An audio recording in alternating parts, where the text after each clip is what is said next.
Hello Flickering Myth family and all you die-hard horror fans out there. My name is EJ and welcome to the 2023 Flickering Myth Horror Awards. In this video, we will be discussing the very best from our favorite ooky spooky genre, and what we have to offer is quite delicious. Stay tuned as we get into this very special video.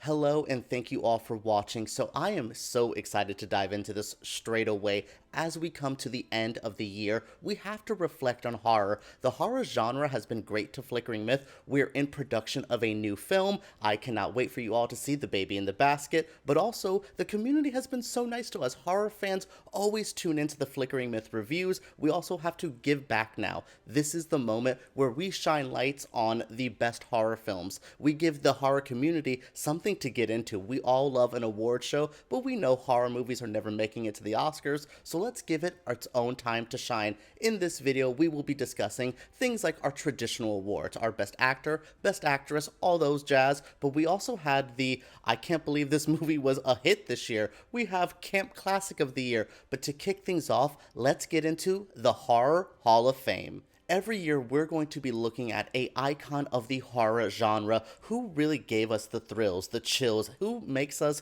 go, ugh, the most? Well, this year is a very special award winner because it's one of the best actors we've seen this year and a legend in the industry. Yes, the first inductee into the Horror Hall of Fame is Tobin Bell. For decades, Saw has become a massive part of the horror conversation.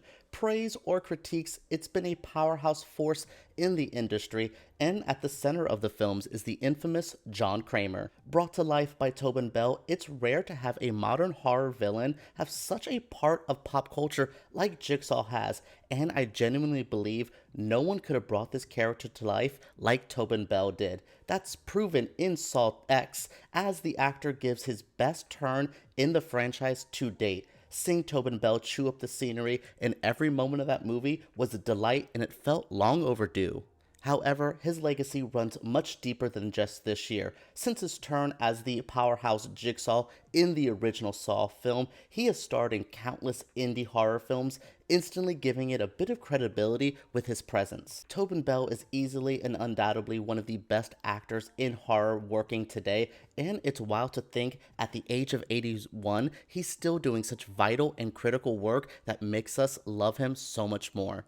Congratulations to the great and fabulous Tobin Bell. What a performance he did in Saw X. And for Saw fans, don't worry, we will be seeing that movie later on. But first, let's get into our first official category. We have Best International Horror Film, and the winner is When Evil Lurks. Every year, you can rely on the international horror scene to provide you with the most thrilling, chilling, and sometimes sickest genre entries.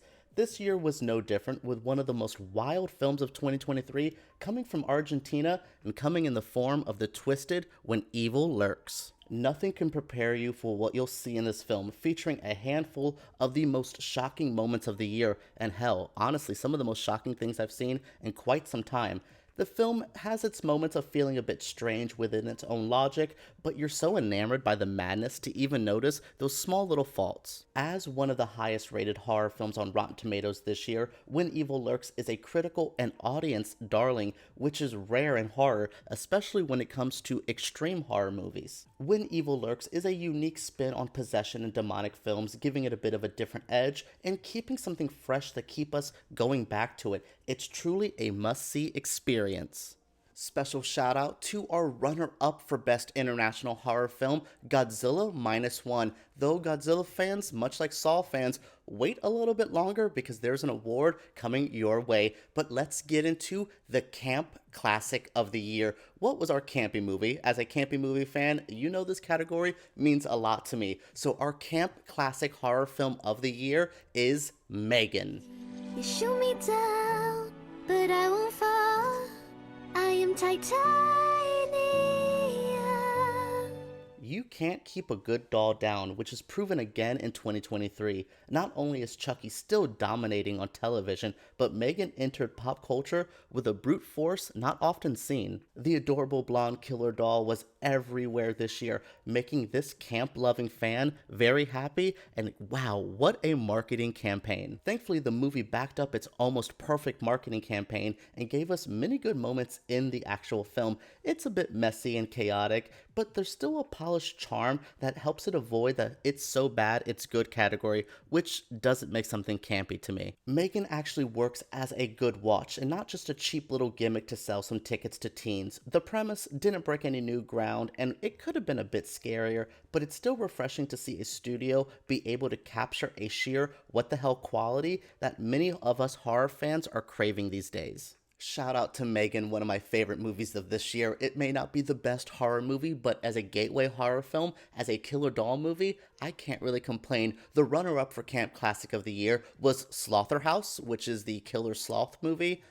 My goodness. So let's get into the unexpected horror hit of the year. What movie really shook us, surprised us, made us go, oh wow, that was not that bad? And it goes to Eli Roth's Thanksgiving. As a longtime Eli Roth fan, betting against the filmmaker is never wise. Even at his worst, Roth is still going to give us some good gore and have those characters that you want to follow to their death.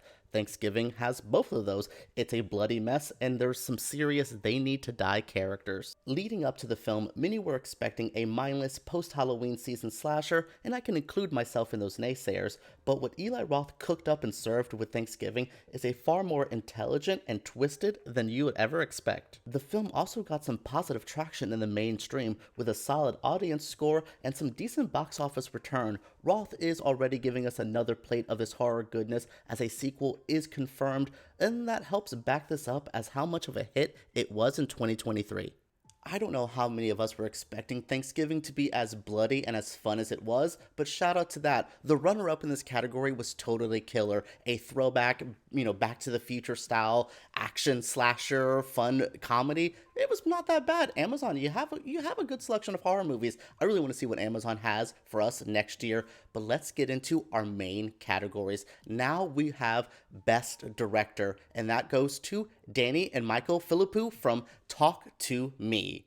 In a year with many horror standouts, debuting feature filmmakers Danny and Michael Philippou did some impressive work with their low-budget Australian horror film. Their work in Talk to Me must be recognized, especially given their experience and budget level. Starting off as YouTubers, which I have to appreciate, the filmmakers took years of crafting micro-budget projects, and they used that knowledge to give A24 its strongest directed debut in years. Talk to Me gives you that wise beyond the years vibes with a craftsmanship on display. With many of the heavy hitters in horror taking a break this year, that includes Ari Aster, Jordan Peele, James Wan, it was a perfect chance for some young filmmakers to come in and break through. Danny and Michael did just that, giving us directors that we need to put on our must-watch lists. Not to give a spoiler for the rest of my awards, but we will see Talk to Me a bit later on, so enough of that film, let's move on to some other things. Our runner-up for Best Director was Brandon Cronenberg. Even though I did not love Infinity Pool, that boy directed the hell out of that movie with the Philippou, and Cronenberg. Oh my goodness, the young era of horror is great. Now let's get into Best Actor. Our winner is Ryunosuke Kamiki from Godzilla -1. You want to feel something from your horror films, and the best works in the genre are the ones that give you all the feels. Scared, sad, hopeful, and at peace. That's the experience an actor dreams of showing us, and that's what we got from Ryunosuke Kamiki in Godzilla -1. Kamiki does the near impossible here. He gives us a human to care about in a Godzilla film. When has that ever happened? It's a rare occurrence. You care more about the journey of his Kōichi character than you care about the terror going on. And then when the terror strikes, it is more gripping because you have emotional connections. Ryunosuke Kamiki has such a bright future ahead of him with the work that we saw here. The actor has been working since childhood, perfecting his craft in the grueling world of Japanese filmmaking. That hard work has paid off, giving us one of the best leading men in horror this year. Our runner-up for Best Actor was Dave Bautista in Knock at the Cabin. I will say Best Actor for horror was kind of hard this year, and then I saw Godzilla -1, and this man just... He blew me away. What a beautiful performance this was. And our Best Actress performance is just as striking. The winner for Best Actress is Sophie Wilde from Talk to Me. You don't know how to feel about Sophie Wilde's Mia when Talk to Me begins. She's a bit cheeky, but you understand the trauma that runs deep.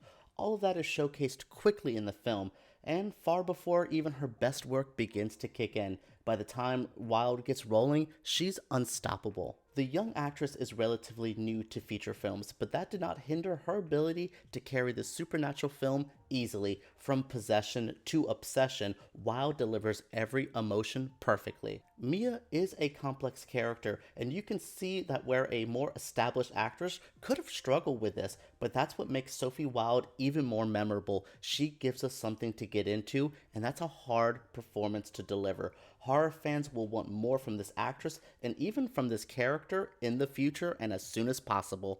What a performance. Sophie Wilde delivered one of the best performances I have seen in horror in quite some time. The runner-up for this category was Alyssa Sutherland, who played that evil, grotesque mother in Evil Dead Rise. What a role that was. Look, even if I did not consider them for an award, what a solid year for horror, and we're going to see that with this next category. We're going to look at Best Requel, Best Sequel, Best Remake. What is the best franchise, the best IP-based movie? Well, that was Saw X. What a comeback for the Saw franchise. From the mid to late 2000s, Saw was the undeniable horror titan, but the most recent attempts to recapture that magic did not hit as hard as that original set of films. Saw X somehow brought us back to that heyday, delivering us the best entry since 2005. We saw a return to the brutality and gore that made this franchise famous, something that we're missing from mainstream horror even to this day, while still giving us the best storyline out of all the entries.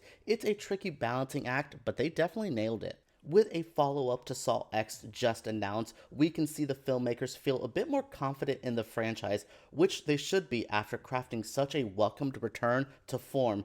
Can they do it again? Who knows, but we saw Saw fans are going to be so happy that at least we have Saw X to look at. We had a lot of franchise filmmaking this year, so the runner-up for this category was Scream 6, possibly the last Scream ever with all the drama happening. Horror fans, we'll talk about Scream at another time, but congratulations to Saw X for scaring us and making us squirm in our seats. What great gore. Now our final award. What was the best horror film of the year? Well, that award goes to Talk to Me. We've sung the praise of both lead actress and directors of Talk to Me, but that barely touches the service of credit that is deserved for this film. Danny and Michael once again managed to take possession in paranormal horror and give it a much-needed makeover. Talk to Me strikes you the first time you view it, but you don't expect it to really fester in your soul, repeatedly calling you back to see the horror. Even at its scariest, it's such a fantastic watch and deserves its praise and accolades from this year. Whether it's scares per minute, directing, acting, creature design, you name it, but everyone put a massive amount of hard work to make this such a dynamic viewing. Every department deserves praise, and this film will live on with horror fans for quite some time. With a sequel and possible prequel already happening, we cannot wait to see what they cook up next. You can love it or hate it, but Talk to Me was one of the biggest movies of this year for the horror fans, for the horror community. A24 really knocked it out of the park this year. What a great film. The runner-up for this category was Godzilla Minus One. I personally really wanted to give it to Godzilla Minus One, but it lacks a traditional horror element that I feel like those hardcore, diehard horror fans are looking for. I think Godzilla Minus One is a perfect film. If I could have tied these two awards, these two movies for this award, I would have. But goodness, what a great year for the horror genre. Let's wrap it up right now. As we have 2024 right across the way, it's so close. My goodness, I cannot wait to see what horror has in store for us. But what did you think of 2023? What did you think of the Flickering Myth Horror Awards? Let us know your feelings down in the comments below. Subscribe to Flickering Myth because we make videos just like this. And if you are a subscriber already, thank you so much for joining us on our journey this year. Horror has been amazing, comic book movies maybe not so much, and wow, what a weird year for good dramas like Saltburn and Oppenheimer. My goodness, thank you all for joining us in 2023. 2024 is going to be even better with way more things to come. Make sure you guys subscribe, like I said, thumbs up, all that jazz, and let's talk about the horror films right down below.